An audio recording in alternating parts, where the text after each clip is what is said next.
دادا عبدالمطلب کے انتقال کے بعد حضور صلی اللہ علیہ وسلم اپنے چچا ابو طالب کے ساتھ رہنے لگے۔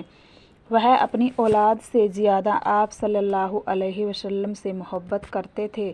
جب وہ تجارت کی غرض سے شام جانے لگے تو آپ صلی اللہ علیہ وسلم اپنے چاچا سے لپٹ گئے۔ ابو طالب پر اس کا بڑا اثر پڑا اور آپ کو سفر میں ساتھ لے لیا۔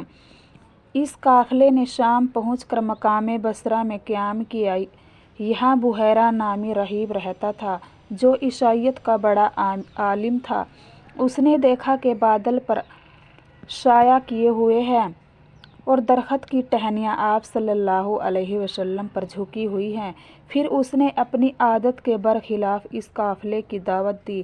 جب لوگ دعوت میں گئے تو آپ صلی اللہ علیہ وسلم کو کم عمر ہونے کی وجہ سے ایک درخت کے پاس بٹھا دیا، مگر بحیرہ نے آپ صلی اللہ علیہ وسلم کو بلوایا اور اپنی گود میں بٹھا کر مہر نبوت دیکھنے لگا۔ انہوں نے تورات و انجیل میں آخری نبی صلی اللہ علیہ وسلم سے متعلق ساری نشانیوں کو آپ صلی اللہ علیہ وسلم کے اندر موجود پایا۔ پھر ابو طالب سے کہا کہ تمہارا بھتیجا آخری نبی بننے والا ہے، ان کو ملک شام نہ لے جانا ورنہ یہودی قتل کی کوشش کریں گے۔ انہیں واپس لے جاؤ اور یہود سے ان کی حفاظت کرو۔